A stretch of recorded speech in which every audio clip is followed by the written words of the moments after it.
Hello दोस्तों, कैसे आप सब। मैं हूं संदीप कुमार और आप देख रहे हैं संदीप कुमार फिटनेस। दोस्तों, जब हम जिम में फर्स्ट टाइम जाते हैं, जो हमारा फर्स्ट डे होता है जिम का, उस टाइम बहुत सारे क्वेश्चन हमारे माइंड में होते हैं कि हमें कौन कौन सी एक्सरसाइज करनी है, किस बॉडी पार्ट को ट्रेन करना है, क्या क्या सावधानियां रखनी है जिससे कोई इंजरी वगैरह ना हो। ऐसे बहुत सारे क्वेश्चन हमारे माइंड में होते हैं क्योंकि हमें ट्रेनिंग के बारे में कुछ नहीं पता होता। जिम में बहुत सारी मशीनें रखी होती है, हमें ये भी नहीं पता कि कौन सी मशीन किस बॉडी पार्ट के लिए होती है।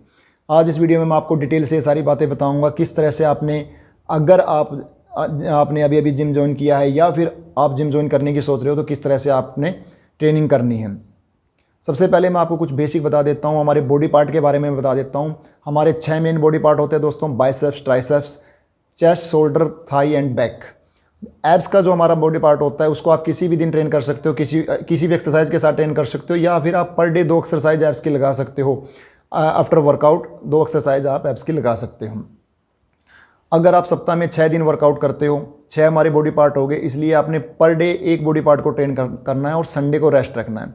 ये शेड्यूल कम से कम आपने 2.5 से 3 महीने तक आपने ये शेड्यूल को फॉलो करना है, क्योंकि धीरे धीरे मसल हैबिचुअल हो जाता है और मसल मैच्योर हो जाएगा। उसके बाद ही आपने अपना शेड्यूल को चेंज करना है। मतलब अगर आप ज़्यादा वर्कआउट करना चाहते हो, per day 2 body part train करना चाहते हो, तो कम से कम 2.5 से 3 महीने बाद आप अपना शेड्यूल चेंज करें, उससे पहले ना करें।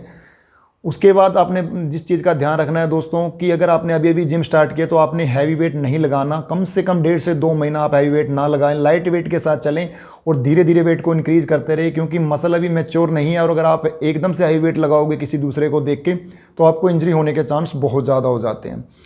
उसके बाद दोस्तों, कोई भी एक्सरसाइज आप करो, कभी भी किसी भी टाइम जिम में जाओ, आपने वार्म अप जरूर करना है। बहुत से बच्चे गलती करते हैं, मैं देखता हूं कि जिम में जब जाते हैं तो एकदम से ट्रेनिंग स्टार्ट कर देते हैं, कोई भी एक्सरसाइज लगाना स्टार्ट कर देते हैं। ये बहुत बड़ी गलती है।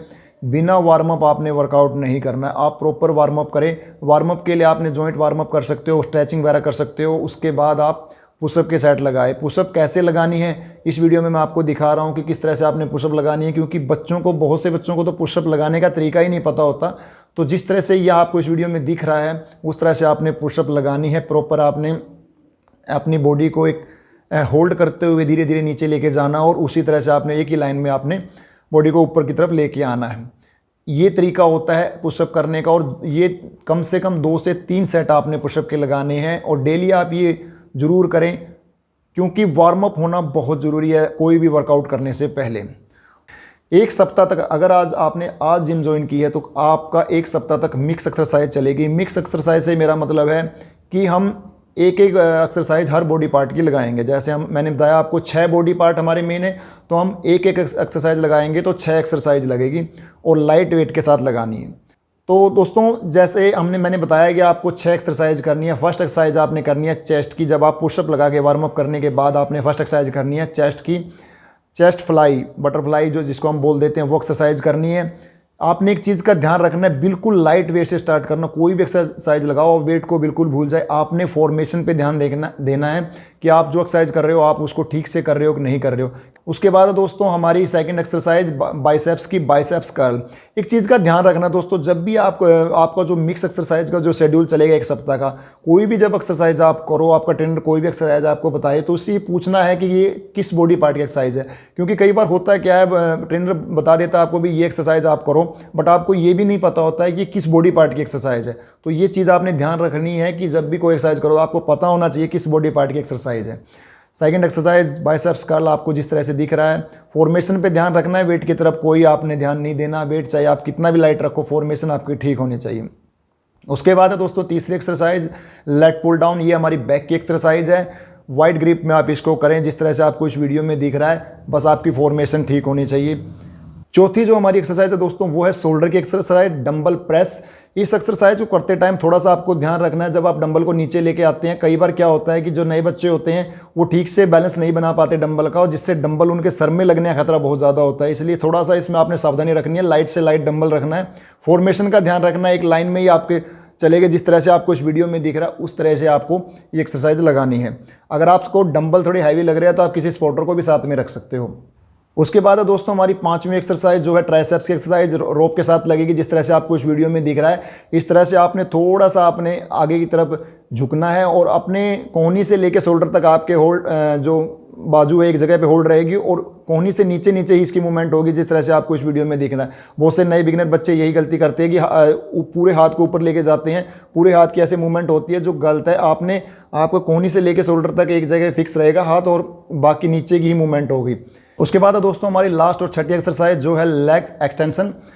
इसलिए मैंने इसमें लेग्स एक्सटेंशन को इसलिए रखा है क्योंकि लाइट एक्सरसाइज है, इसमें आपने ज़्यादा हैवी वेट नहीं लगाना और लेग्स की जितनी भी और एक्सरसाइज है वो ज़्यादा हैवी एक्सरसाइज है और उसमें बहुत सावधानी रखने की भी ज़रूरत होती है। अगर आप लेग्स स्क्वाट लगाओ बहुत ज़्यादा सावधानी रखनी है, क्योंकि कई एक्सरसाइज ऐसी होती है जिसमें इंजरी होने के बहुत ज़्यादा चांसेस होते हैं। जैसे लेग्स की स्क्वाट हो गई, शोल्डर प्रेस हो गई और बेंच प्रेस हो गई, डेडलिफ्ट हो गई। ये कुछ ऐसी एक्सरसाइज है जिसमें आपने बहुत सावधानी रखनी है और ये एक्सरसाइज आपको धीरे धीरे जब आप पूरी तरह से मतलब एक्सरसाइज करना सीख जाओ तब आपने इसको परफॉर्म करना है, वैसे नहीं करना, क्योंकि इनमें इंजरी होने का बहुत ज़्यादा चांस होते हैं और इंजरी भी लॉन्ग टाइम इंजरी रहती है। इसलिए मैंने यहाँ पे लेग एक्सटेंशन को ही रखा है। ये एक्सरसाइज नॉर्मल एक्सरसाइज है, लाइट वेट के साथ आपको लगानी है और बिगिनर के लिए बेस्ट है ये एक्सरसाइज। तो दोस्तों ये था आपका वो शेड्यूल जो आपको करना है। पर डे आपने यही शेड्यूल फॉलो नहीं करना। मैंने यहाँ पे सिर्फ एक एग्जांपल दिया है कि आपने किस तरह से 6 बॉडी पार्ट की एक एक एक्सरसाइज करनी है।